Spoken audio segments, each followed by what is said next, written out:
आइए एक कविता सुनाती हूँ।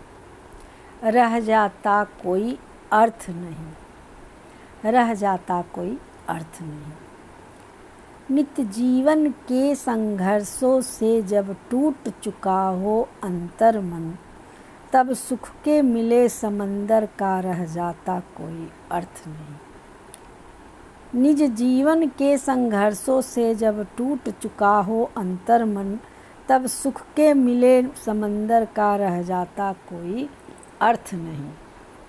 जब फसल सूख कर जल के बिन, जब फसल सूख कर जल के बिन तिनका तिनका बन गिर जाए, फिर होने वाली वर्षा का रह जाता कोई अर्थ नहीं। जब फसल सूख कर जल के बिन तिनका तिनका बन गिर जाए, फिर होने वाली वर्षा का रह जाता कोई अर्थ नहीं।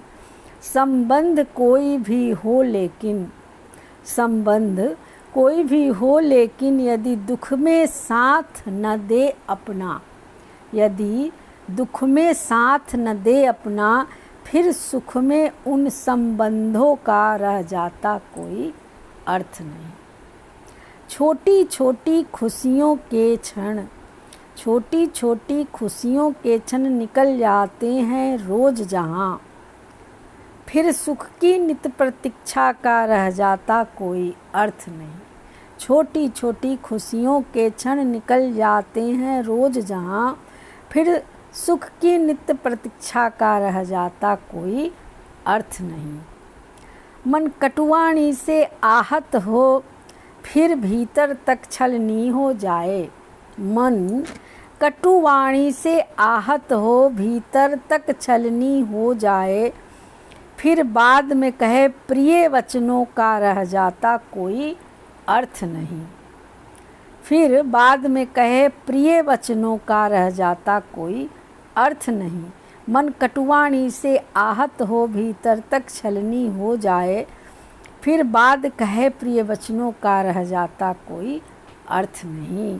सुख साधन चाहे जितने हों, सुख साधन चाहे जितने हों, चाहे जितना भी सुख साधन मिल जाए, पर काया रोगों का घर हो, शरीर जब रोगों का घर हो जाता है, पर काया रोगों का घर हो, फिर उन अगणित सुविधाओं का, फिर उन अगणित सुविधाओं का रह जाता कोई अर्थ नहीं।